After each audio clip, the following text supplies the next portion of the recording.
What can I say? I was stunned. My wife Maggie had just made an amazing impression on me, made two big bombshells fall on me. Mac, we need to talk, she said when I got home from work. She was still dressed in her business suit that she used to work in as an accountant. I was dressed in my work overalls in which I ran my chocolate business. I'm Angus Mac McDougall, and my wife is Margaret Sullivan McDougall. Yes, she hyphenates her last name. Pretty pretentious if you ask me, but whatever. Her name is Maggie. I'm of Scottish descent and she's Irish. Of course, that should have been my first hint that we were actually incompatible, but damn. I was in love with her golden blonde hair, green eyes, and stunning body at first sight. We had met 10 years earlier when I had just been discharged from the Army and we had gone to college together. She was 18 and I was 22. I was using the GI Bill to get my culinary degree and she, of course, was going to get the aforementioned accounting degree. For some strange reason, we hit it off. It was probably because she was a chocolate connoisseur and I wanted to make chocolates, cookies, and generally anything chocolate, come to think of it. My mom had a weakness for chocolate, as many women do. It was a seller's market where chocolate was always in high demand. While most businesses spend most of their sales at Christmas, chocolate makers can make money all year round. Christmas mostly, but also Valentine's Day, Easter, Independence Day, and so on. My little chocolate store does better business on Valentine's Day than Christmas in most years. Oh, and I hate my name. Angus. Seriously, Mom? Did you have to go and call me fucking Angus? I introduce myself as Mac to everyone. No one calls me Angus, not even my wife. Okay, Mom and Dad call me Angus, but only when they're mad at me. Any other time, I'm Mac. So Maggie just told me we need to talk. I immediately tensed up, because every guy on earth knows what those words mean when put together in a sentence. We know it, and we are afraid of it. We need to talk has been the harbinger of breakups and divorces since time immemorial. So with a sense of impending doom, I sat down at the table and looked at her. I knew my world was about to collapse around me. 10 years together, 8 of them had been happily married. Well, I was happily married. I thought the same thing about Maggie. I mentally went over the possible reasons for what she was about to say. Sex? No way. We had sex regularly, usually 4 or 5 times a week, and marathon sessions at that. We had a great sex life. Money? Unlikely. I was down 6 figures a year in net income, almost $250,000 after everything was taken care of with overhead, payroll for my employees, taxes, and so on. We were doing very well here. Our combined income was close to $375,000 a year. We had enough. Lack of love? Not on my part. I loved her with all my heart and soul. Did she fall out of love with me somewhere along the way? Heck, it was only a week ago we were talking about kids. She interrupted my musings by thrusting the dreaded heavy paper envelope toward me across the kitchen table as I sat down. Maggie, please tell me this isn't what I think it is. I looked at her, and her face turned into a memorized mask that gave nothing away. I'm sorry, Mac, she said quietly. I should have talked to you sooner, but I want a divorce. Why? I asked with a lot more calmness in my voice than I felt at that moment. It's complicated. She shivered, averting her gaze. Have you met someone else? I must have been shocked, since I still hadn't gone into a rage. Yes, she said even quieter, almost a whisper. For how long? I asked. God, what was wrong with me? I should have been standing there seething with anger, pacing back and forth as I called her anything but the child of God. I should have threatened that asshole she traded me for. I should have felt something other than complete numbness. 8 months, she said. I closed my eyes. 8 months. I repeated. You've been cheating on me for 8 fucking months, and the first thing I hear about it is that you want a divorce. I shrugged. I guess you're going to rip me off in court. Since alienation of affection is treated unkindly here in California, I have very little recourse here. No, Mac, she said, shaking her head slowly. Your case is yours, not mine. I inherited the house from my grandparents, but I'll give you a few days to vacate it. After you find your own place, of course. For a while, I'll be pushing for minimum alimony until I remarry. Nothing that would upset the bank balance, though. I sighed. Do I know him? I finally asked. If you hurt him in any way, you'll end up in jail, she said unnecessarily. Not that I didn't want to set him up, but I didn't want to lose my business either. I know that. However, I think I have a right to know who's been bullying me for the past 8 months. I shrugged. Reginald Pennington, she said, holding her head straight. Son of a bitch. This, friends, was shock number 2. I already hated him even before this. Okay, now I was mad as hell. I closed my eyes and took a deep breath to calm myself down. Reginald Dolben Pennington. Blonde-haired, blue-eyed, mega-rich thanks to old money, Hitler's ideal of the master race, whatever you want to call it. Oh, and an ultra-snob with a racist bigotry a mile wide. I warned Maggie about him after we had dinner with him to discuss some of the charities we were all involved with at the time. She laughed at my warning and told me he was harmless. Yes, he was. Harmless as a fucking rattlesnake. We met him at a charity event in our community, and even then I didn't like the way he looked at Maggie. He looked at me with contempt, and at her with pure lust in his eyes. Barely containing my anger, I was finally able to look Maggie in the eye again. Well then, I guess there's not much I can do about it. I shrugged as nonchalantly as I could. I wish it hadn't come to that, Mac. She smiled sadly, which I knew was an act. She was just trying to ease my pain. However, I saw through it for what it really was.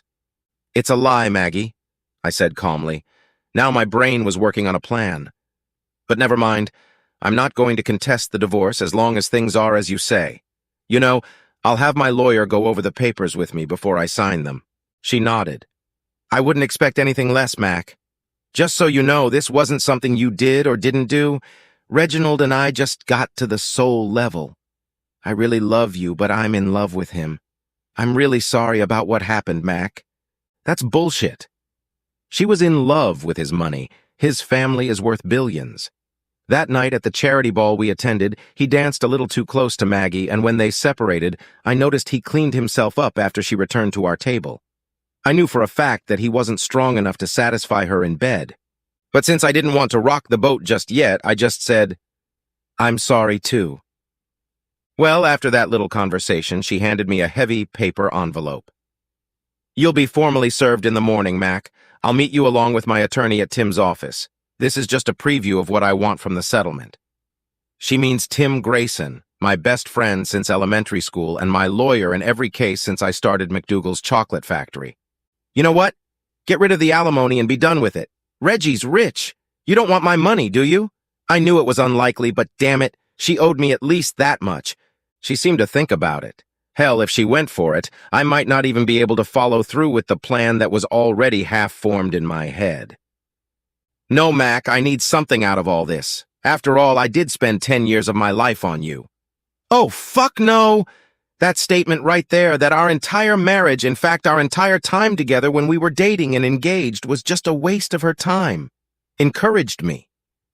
I looked at the proposed alimony and raised one eyebrow. She wanted alimony of $2,200 a month for 2 years, or until she remarried, whichever came first. That was about half of what I made per month after overhead and my workers' compensation. I could live on that, and I had more than enough savings in my personal savings account. I pretended to mull it over. That's great. I guess it would be worth it in the end. Finally, I shrugged my shoulders. Now I'm going to pack my things. I'm leaving tonight. And I did. I packed my suitcase and suit bag with my clothes, toiletries, and all that crap. I also packed my extensive music CD collection, which included everything from Marty Robbins to Metallica to Mozart. Yes, it covered all of those genres. Hell, I even had some Sir Mix-a-Lot in there just for laughs. I loaded it all into my bullet and went from there. I left, and less than an hour later I called Kat on her cell phone once I was on the road. Hey, Mac, what's up? Kat answered after the second beep. Kat, I just got kicked out, and I'm going to be served with divorce papers at Tim's office in the morning. Maggie is bargaining, at least in her mind. I snorted. The bitterness was finally coming through in my voice. Damn it! Are you kidding me?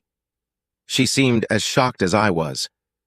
No, I'm staying at the Holiday Inn until I find a place to stay, I replied. Oh, hell no! Get your ass to me right now, mister. She was going to the ghetto because of me, as she put it. Fine, yes, ma'am. I grinned involuntarily. Good. I'll see you when I see you. She ended the conversation, and I couldn't help but smile and shook my head sadly. Katrina Monroe is my manager at the chocolate factory.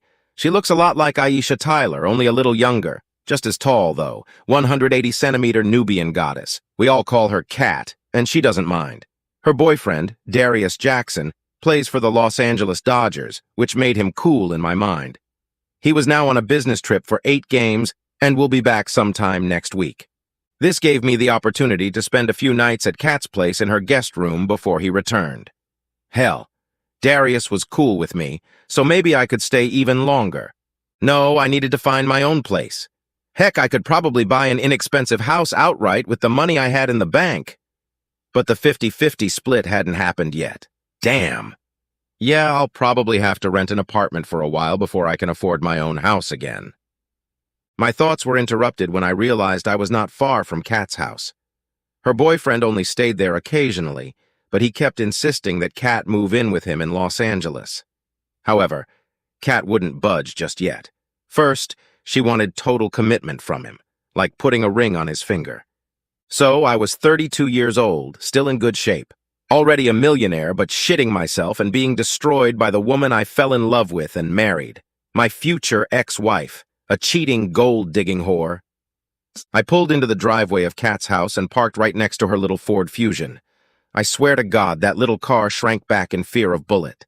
I smirked, giving Bullet one more shot at the engine before shutting off the big V8. As I opened the trunk and grabbed my suitcase, I saw Kat open the door and step out wearing only Daisy Dukes jeans and a tank top. It took my breath away when I saw her full breasts tight against the tank top, her long, silky legs, and her gorgeous round ass. However, I quickly put those thoughts out of my mind. I closed the trunk and walked over to her, and Kat let me in without saying a word. The look on her face was one of disbelief, struggling with several other emotions. I'm pretty sure I was still in shock at that point. Yes, I was in shock. That was the way I still perceived things. But no sooner had I stepped inside than I dropped my suitcase and collapsed to my knees. The depth of what had finally happened to my shock-fogged brain. I had held it back for as long as I could, but now it was all bursting out of my brain compartment and out of my eyes. Violent, heartbreaking sobs shook my body, tears poured down in rivers, and I felt 2 long, feminine arms wrap around my shoulders as Kat knelt down beside me. I clung to her desperately. Her presence alone kept me in this world, and kept me from completely withdrawing into myself. Shh, it's okay now. You're going to be okay, Mac, she reassured me. No, I'm not. I shook my head. Yes, I was wallowing in self-pity. I freely admit that. In response, she cradled my head against her lush breasts, and in that moment I felt loved.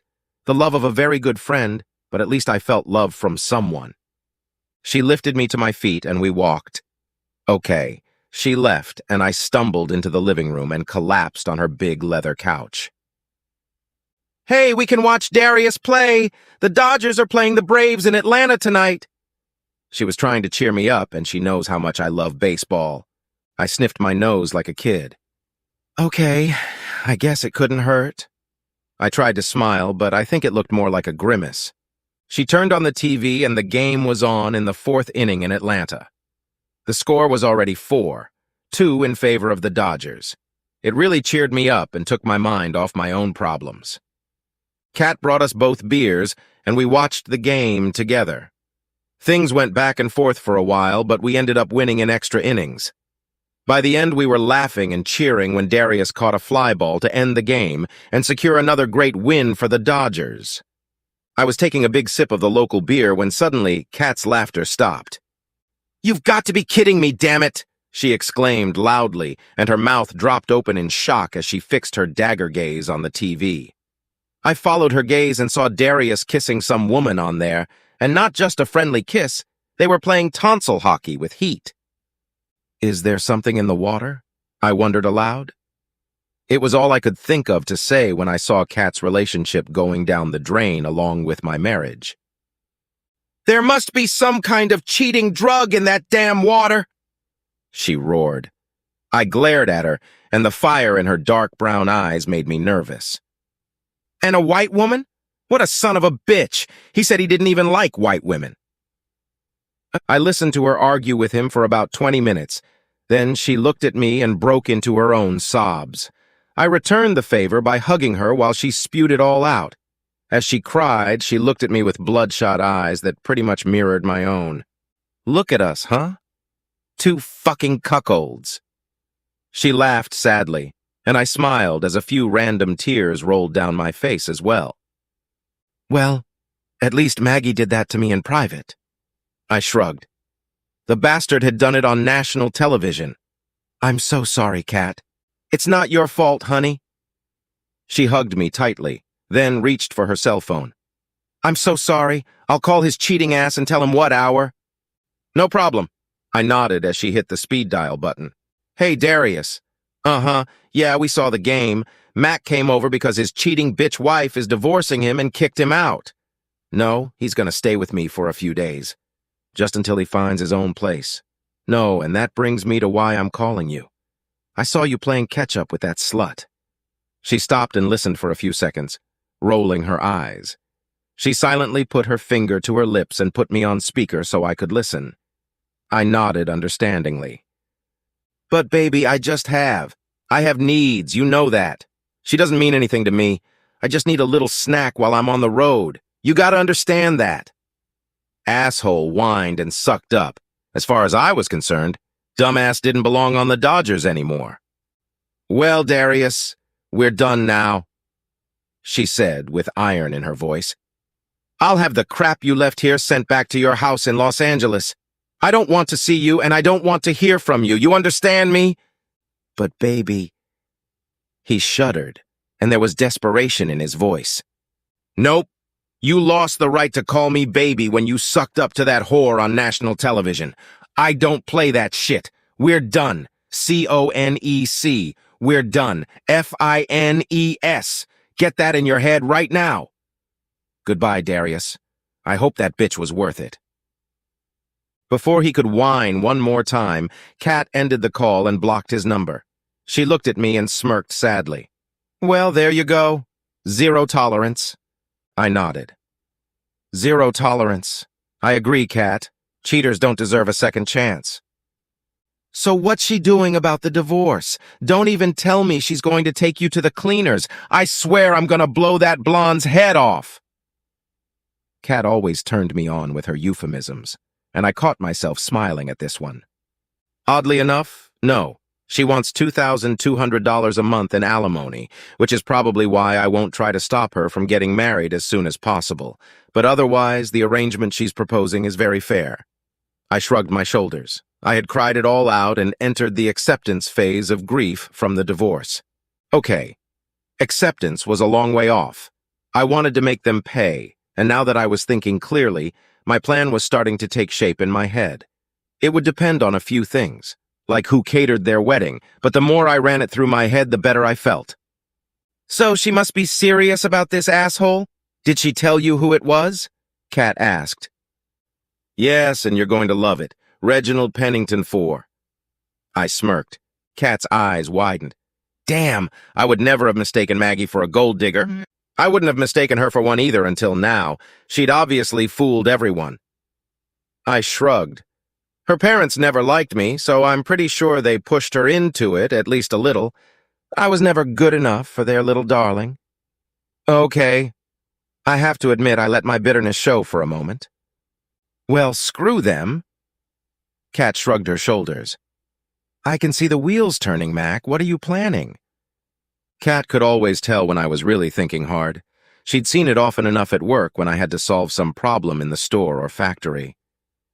Revenge of monumental proportions. I smiled serenely as I told her about it.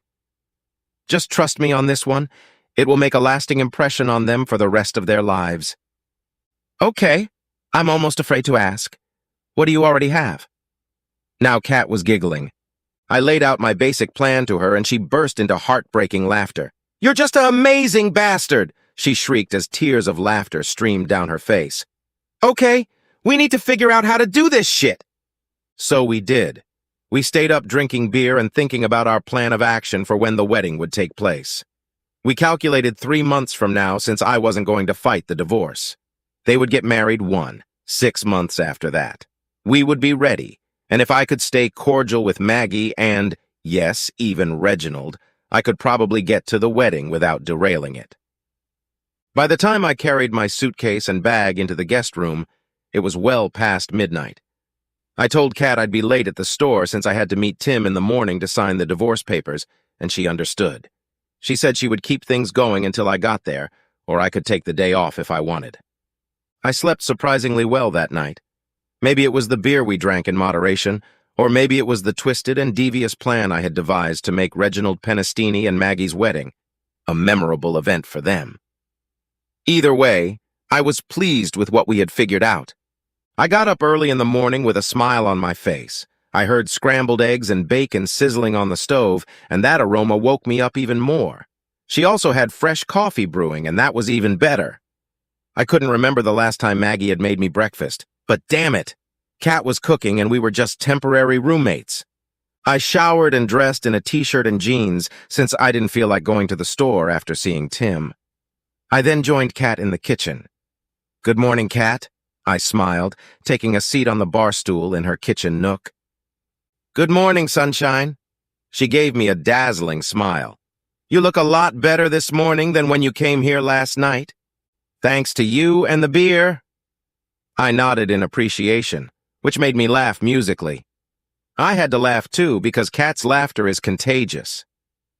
"Well, here's some eggs and bacon for you, sweetie. Are you coming to work after you see Tim?" She put a plate and a mug of coffee in front of me. "Thanks, Kat." "No, I think I'll take the day off. I don't know how I'll react after meeting with Maggie and her lawyer about signing the divorce." I shrugged my shoulders. "But I'll tell you this. I'll take you to lunch later and tell you what happened." Kat nodded. "You'd better do that, Mac. Hell, I'm glad I'm not going with you. If I saw that bitch, I'd probably have to beat the shit out of her." "That's one of the reasons I love you, sweetheart." I smirked. "You're the most loyal person I know." "Uh-oh, I love you too, boss." She smiled sweetly as I stood up and gave me a hug. Kat is only a couple of centimeters shorter than me, so her whole body was pressed against mine as we hugged in sympathy. "Hey, both of our exes cheated on us. I'm glad you're doing well too," I told her, pulling her tightly against me and then letting her go. "At least they didn't cheat on each other. That would be a cliché now." She snorted with laughter, and I had to chuckle at that. Totally true. But for both of us to find out on the same day, the biggest one, coincidence. I did my best comic book guy impression of her.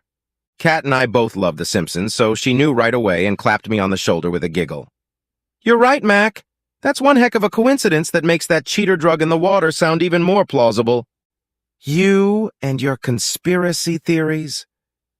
I rolled my eyes, bestowing her with a cheerful smile. "Hey, the truth is out there." Kat threw me a creepy look. When we finished cleaning up and loaded her dishwasher, she handed me the key to her apartment. "This was supposed to go to Darius, but I think you'll need it more than he will." She smiled. "Thanks, Kat." I smiled, kissing her cheek again and hugging her tightly. "Don't worry, though. I'll find a place of my own in a few days, and I'll be out of your hair." "Take your time, Mac," she assured me. "Trust me, honey, I'd rather have you around where I can keep an eye on you than have you alone, where God only knows what you'd do on your own. My parents went through a divorce, so I know how my dad took it when my mom left him. I'm not letting you out of my sight." "Okay, Mommy." I smirked, and she clapped me on the shoulder with her own cheeky grin. I'd heard about what had happened and how her mom was mentally unstable. She hadn't cheated on Kat's dad, but there had been other issues with her personality and mental health that had led her to drink and eventually divorce him. I didn't know all the details, but it wasn't nearly as disgusting as my own situation. However, her father took it hard. As for some of the details of our relationship, Kat and I had known each other for 20 years. She's 2 years older than me, but sort of looked out for me at school when we were kids. Back then, I was shorter than all the other boys, so I was bullied a lot. Kat was already taller than most boys and girls and was on her way to Amazon status. She stood up for me and no one wanted to test her. But that wasn't the only thing she reacted to. She taught me how to stand up for myself. She taught me how to fight dirty, as my own parents would never have done. She learned early on how to take care of herself. By the time we became teenagers, I had finally grown up enough to be a couple of inches taller than her. Barely. I made my last growth spurt my sophomore year of HS, and Kat had stopped growing by then, and we've been there ever since. We've both gotten fat since our college days, but still in good shape. She was a hurdler on the track team, and I played baseball. But while Kat was good enough to get a scholarship to the University of Southern California, I wasn't good enough at baseball to earn a scholarship. So I went into the Army instead, and then used my tuition bill to go to school afterward. When I opened the chocolate store shortly before I married Maggie, Kat applied for a job as manager. She had a master's degree in business administration, so I quickly scooped her up into my arms. In our first year, I couldn't pay her very much, but once word of mouth got around, we had almost so much business that we couldn't handle it. I was able to bring in some great people to work with me, and Kat was and still is the best of them. After a year, I left her in charge to take Maggie with me on our belated honeymoon. During those 2 weeks, things ran smooth as silk for Kat, and after the first year, we were on track to pay off the bank loan, and I could even afford to give everyone a raise. By the end of the 3rd year, I had a miniature factory attached to my store with a spacious kitchen and everything. I landed a few contracts for cocoa beans, and I was able to bring in some nice exotic blends. In my 5th year, we sent out special orders for candy all over California, but I steadfastly refused to franchise or anything like that. Nevertheless, we got damn close to being a special order-only operation. I was offered millions for my company, but my staff and I refused to sell. They decided they didn't want to work for anyone but me. If I had sold the store, all my employees would have quit. That solved everything for me. I was going to keep it as a small business with my 20 employees, and we were just going to have fun and make money doing it. That, as it turned out, was the final nail in the lid of my coffin as far as my wife's in-laws were concerned. Maggie's father wanted to invest in my business and expand it.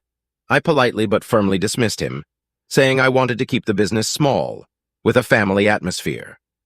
He enlightened me well, saying that expansion was the only way to make serious money. I firmly and less politely pointed out that I was already making serious money but didn't want to get greedy like he was. I lazily inquired what they would think about Maggie cheating on me and then divorcing me in favor of Reginald Penis Tiny, and realized that I didn't care, but that they probably approved of it.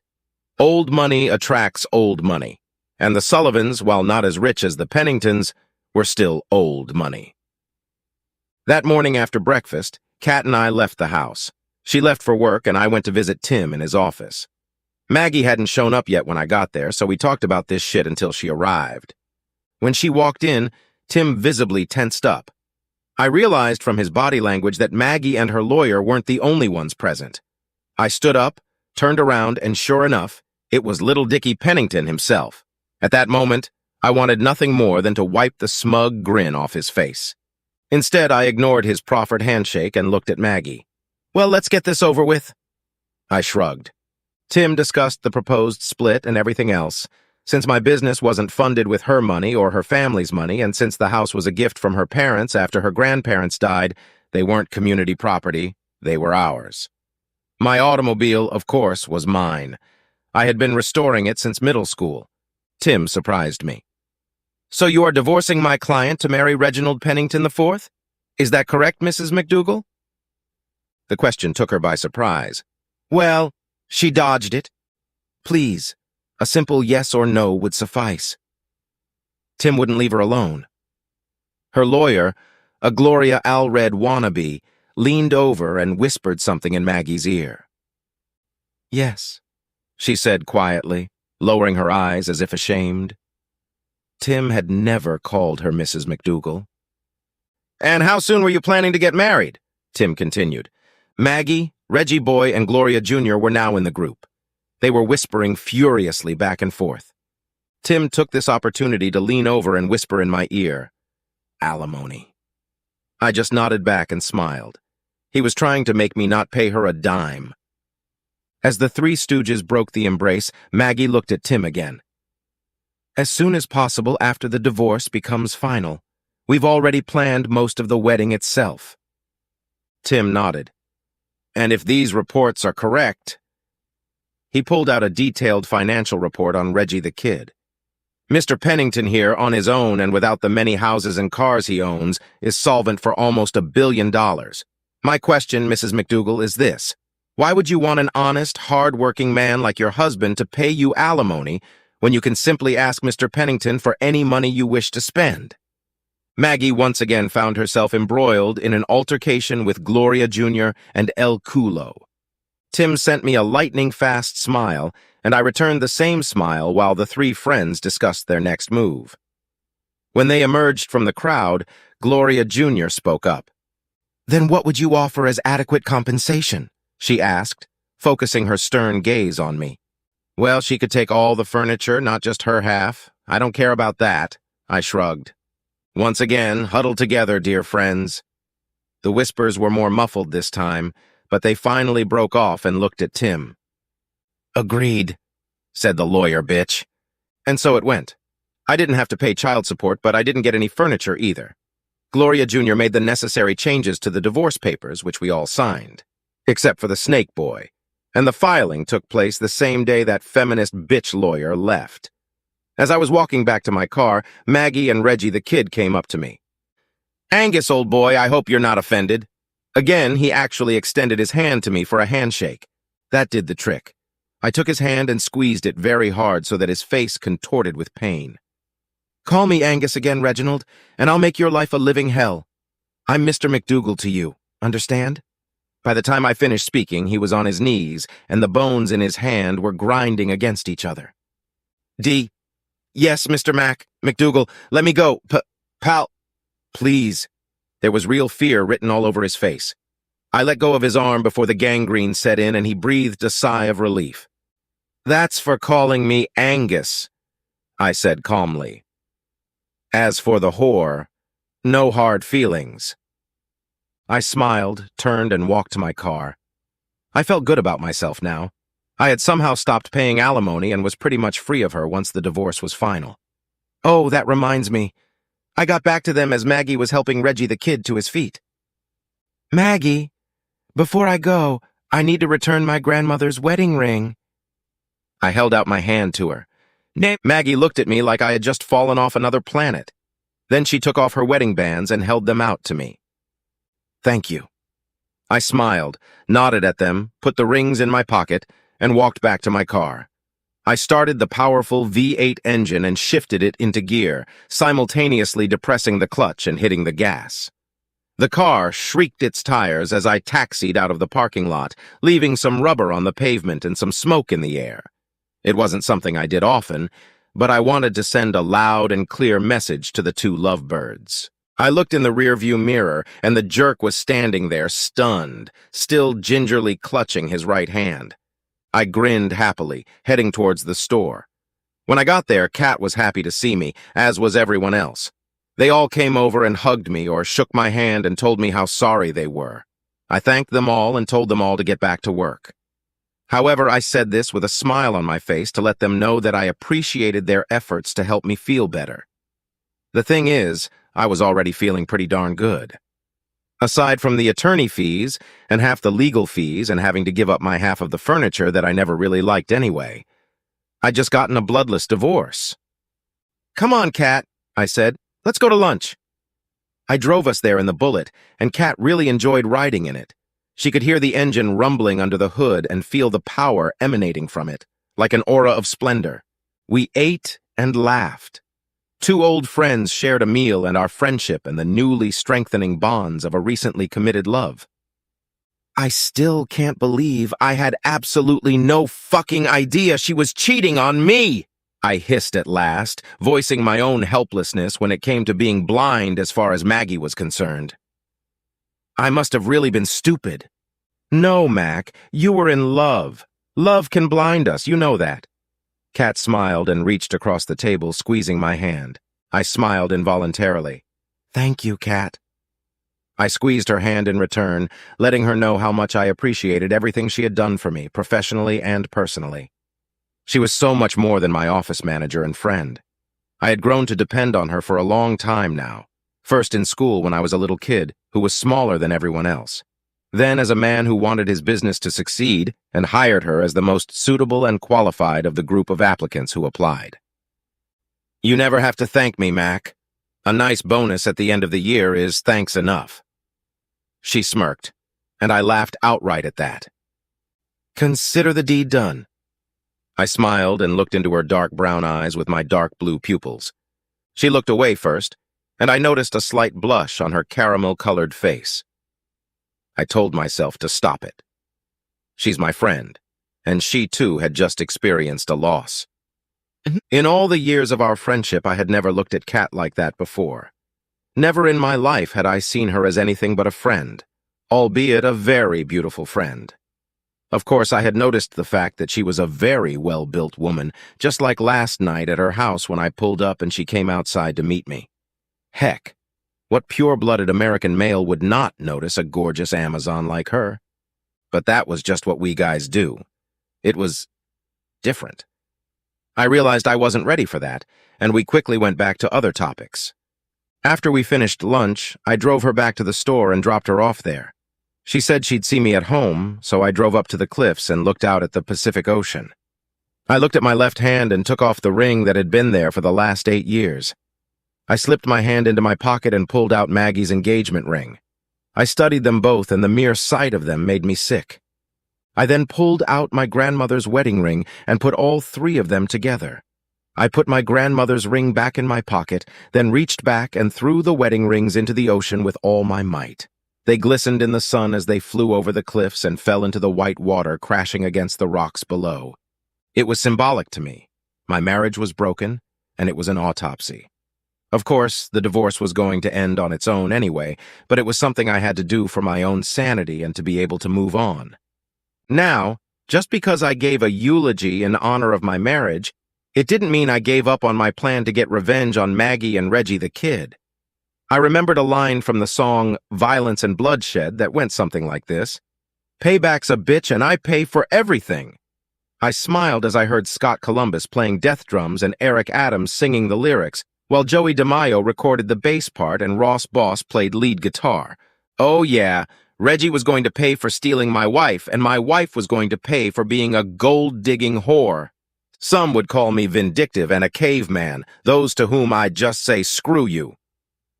Do a 30-kilometer road march in my boots and then judge me. 3 months later, everything was settled. The joint accounts were split 50-50ths. During this time, Kat and I coexisted as roommates and got along great. No one at work cared that we were living together. It was a huge surprise when we came home one evening and found wedding invitations in the mail. Maggie wasn't kidding. They had scheduled the wedding a month after the official divorce decree. I smiled at Kat, and she smiled back. "Okay, now it's time for action," I said angrily as I drove us to Costco. Finding a caterer for the wedding wasn't hard. He had wanted to do business with us a few months ago, but it hadn't worked out. I decided to, give him another chance, and take care of it myself this time. What made me laugh very hard was that Maggie was going to wear white, just like Reggie the kid in his navy blue suit. He was a naval aviator in the early days of the war, and while I was on Captain Drake's Alpha team, it seemed he couldn't even wear a plain black tuxedo. A few days before the wedding, I paid a visit to the caterer and replaced the chocolate cake mix with my own special blend. I grinned like a Cheshire cat, replacing the cake mix with something else chocolate-flavored. No, it wasn't poison. It was just something that would make Maggie and Reggie baby's wedding pretty damn unforgettable for everyone involved. Now, what I was doing was like a high school prank, only done with a lot more style. But damn it, I had to get something back. They hornswoggled me for 8 months before upsetting me with divorce papers. Of course, she was very amicable in the divorce, and I was only left with a broken heart. However, that heartbreak would cost them dearly. I kept Kat in the loop, and she laughed out loud when I told her that Operation Mudslide was a success. The invitation included a reception where the real fun was to begin. On the morning of the wedding day, Kat and I showered at the same time. And no, we did not shower together. We had grown closer over the past few months, though. However, we were still shy about the relationship, and I, for one, was worried that I would ruin our friendship by taking it to the next level. I'm just glad she installed those tankless water heaters. After changing into my Armani suit, I waited in the living room until Kat was ready. "Well, am I presentable?" she asked as I watched the UCLA soccer game. I turned to look at her and my jaw dropped to the floor. A vision of beauty appeared before me that would be hard to describe, but I'm going to try anyway. Kat was wearing an emerald green dress that fit her curves like a glove. The shimmering material flattered her as if she was in love with her body and didn't want to part with it. Her hair was styled in a shoulder-length style that framed her beautiful face perfectly. Her full, luscious lips were painted a sultry red color, and her green eyeshadow complemented her dress perfectly. She was wearing slipper shoes that made her exactly the same height as me. Her taut calves were on display, and the shoes emphasized them perfectly. Her lush bust barely covered the top of her dress, and when she turned around, I caught a glimpse of her caramel-colored back. "Oh my goodness gracious, you look amazing," I said, when I could finally get the words out. She smiled a perfect smile. "Thanks, Mac. You look pretty damn good yourself." I blushed at those words. "Thanks, Kat," I said as we headed for the door. We drove to the church. Ironically, Billy Idol's White Wedding was playing on the radio. As Bullet pulled into the parking lot, people turned around and stared at the big V8 heralding our arrival. Every guest there except us was high society with old money. Okay, this promised to be even more fun than I expected. We showed our invitations to the bouncer at the door. Okay, bouncer might be too generous a definition. He looked like one of Reggie the Kid's security thugs who used to accompany him to social events. It seems the Penningtons had made a few enemies over the years with their business practices, thus making unnecessary checks. This did not surprise me in the least. Reggie the Kid's family adheres to the kill others before they kill you school of thought. Their version of the golden rule. Or it could be, he who has the gold makes the rules. And the scornful looks Kat and I were getting from the snobby elite made me feel even better about what was to come on this beautiful day. As we took our seats in the pews, I leaned over to Kat and whispered in her ear, "Remember not to eat anything chocolate at the reception." To this she giggled softly and gave me a quick kiss on the cheek. The service was long and boring. A typical Catholic wedding. I had to fight myself a few times to stay awake, but whatever. Reggie admittedly looked amazing in his Navy uniform. Another reason to hate that shit. He'd been a naval officer before retiring to go into business with his family. His Annapolis class ring sparkled as he waited for Maggie to walk down the aisle. Then the wedding march played, and there she was, with her snooty dad by her side. I remembered our wedding, and the way he'd been frowning at me the whole time. Now, however, he was glowing with pride that his darling little girl was finally marrying a man of his stature. I wanted to punch the asshole in the face, but refrained. Everything would be fully paid for later. And so it came to pass. I won't bore you with the mundane details of the wedding vows, which she didn't take seriously the first time around, or the ring exchange, which she shit on because of her affair with this asshole, or anything else for that matter. Then I got an Oscar for Best Actor, an Emmy, a Tony, and a Golden Globe all at the same time when I congratulated them both when we went to the reception. Kat would win Best Actress because she took Maggie's betrayal of me as a betrayal of everyone who worked for me and also loved her like a sister. Reggie poked me in the face again. "Angus, old boy, I hope you're really not offended." In the end, the one who was better won. It took all my self-control not to stomp him into the ground, not to break his testicles, elbows, knees, or make his plastic surgeon a very rich man with a complete facial reconstruction. Instead, I said, "You're right. The one who was better won." Whereupon I grabbed a slightly surprised Kat and kissed her as hard as I could. Kat stiffened for a moment, then responded enthusiastically to my kiss. Right there, in front of Reggie and Maggie, I captured Kat with my lips and tongue. That first kiss was amazing. Everything around us disappeared for a moment as our tongues dueled, then slowly danced and her arms wrapped around my neck and her fingers ran through my hair. When we broke the kiss, Kat looked at Reggie and Maggie. Yes, he had really won. She winked and left the happy couple standing there with their mouths open. We exchanged grins as we took our assigned seats and had some lobster for dinner. It was actually pretty darn tasty. Then it was time for the real entertainment when the wedding cake was rolled out. Reggie and Maggie ceremoniously cut the cake, with the ceremony cake being made personally for both of them. Everyone laughed and people came up to take a piece of cake for themselves. We decided to wait for the end of the line, as it was going to be one heck of a spectacular show. Of course, once we got to the cake itself, all fucking hell broke loose. Of all people, it started with the bride farting, and not just any soft fart. It was followed by a deafening fart from the groom himself. I looked in their direction and said loudly, "You stink!" which elicited a few chuckles from the snobby elite around me. Oh, but they were not about to be spared. A surprised expression then appeared on Maggie's face as a gurgling sound came out of her, quickly followed by an expression of genuine horror. Reginald's face crinkled as he smelled some foul odor and then made his own gurgling sound from his ass. They looked at each other in horror as the other guests started farting again.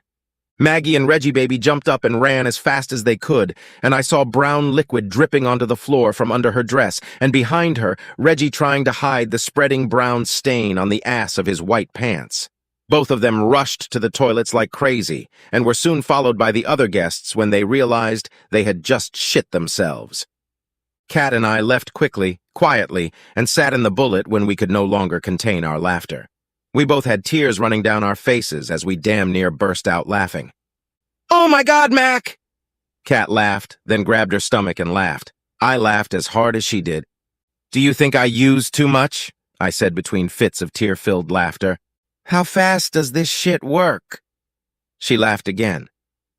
"Well, the Costco boxes said it works well, but you shouldn't use too much." I giggled when our laughter finally subsided a bit. "How many boxes did you pour into the cake mix?" she asked incredulously. "I replaced all of them." I smiled serenely, making Kat almost die laughing again. I used a powdered chocolate-flavored laxative and poured it into the boxes of cake mix that the caterers had stocked for the Penningtons' wedding. The cake and cupcakes were almost pure laxative, as I threw away most of the cake mix boxes and replaced them with powdered laxative. I also added some to the regular cake mix so it wouldn't be too strong. But holy crap! I didn't expect it to work that fast. It was just the icing on the cake. Ha ha!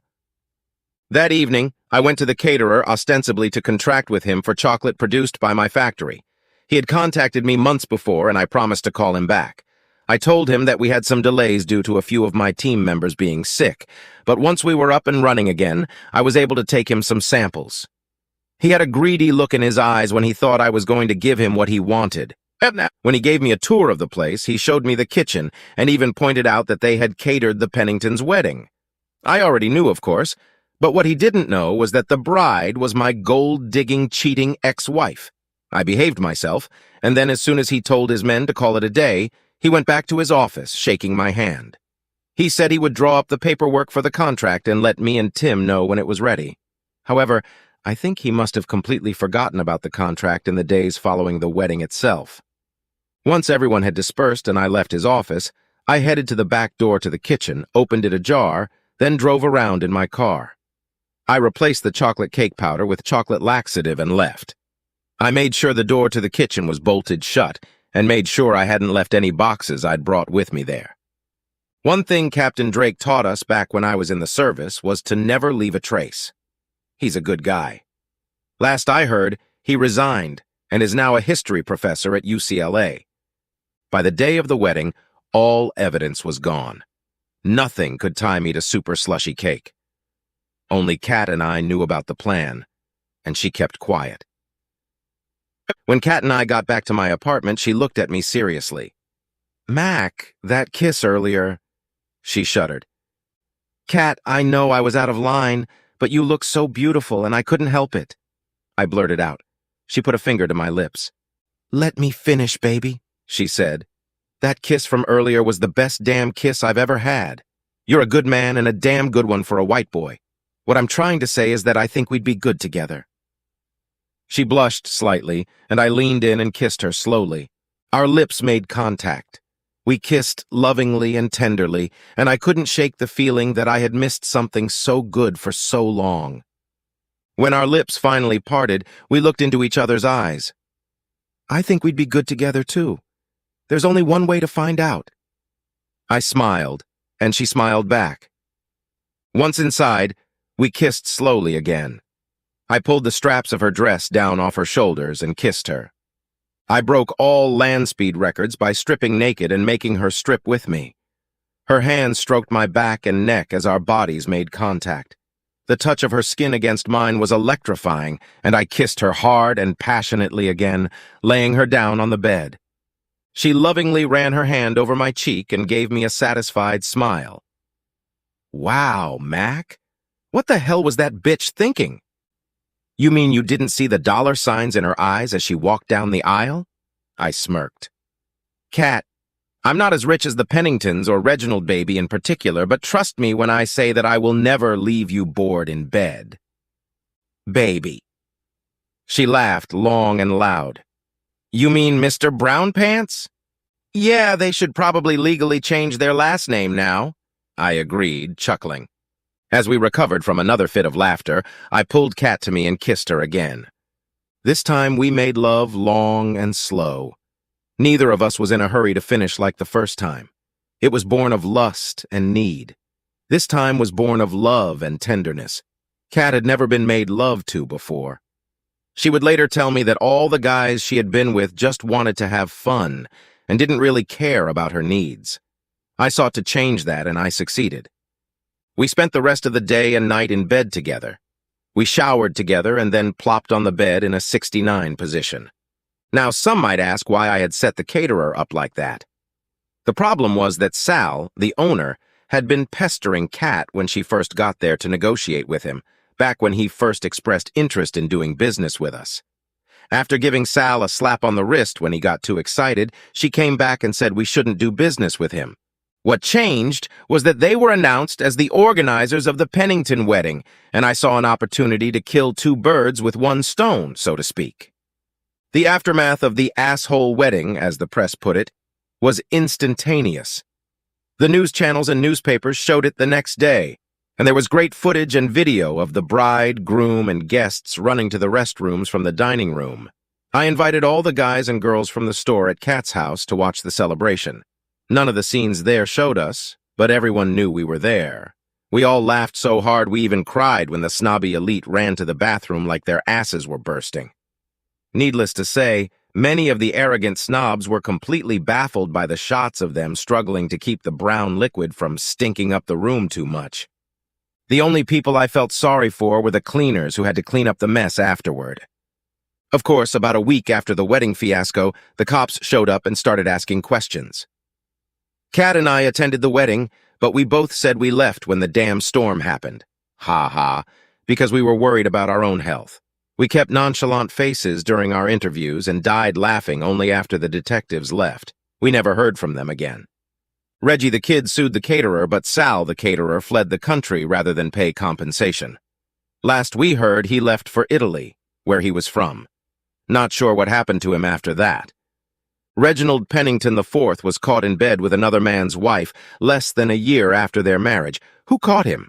Her husband, and he wasn't very nice to Reggie the kid. He called Maggie, and she had some appropriate words for Reggie when she got to the abusive hubby's house.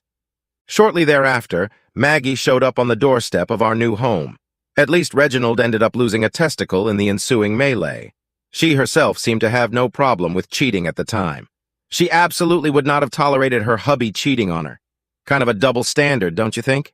Yes, Kat and I moved into a bigger apartment because her little one-bedroom apartment wasn't big enough.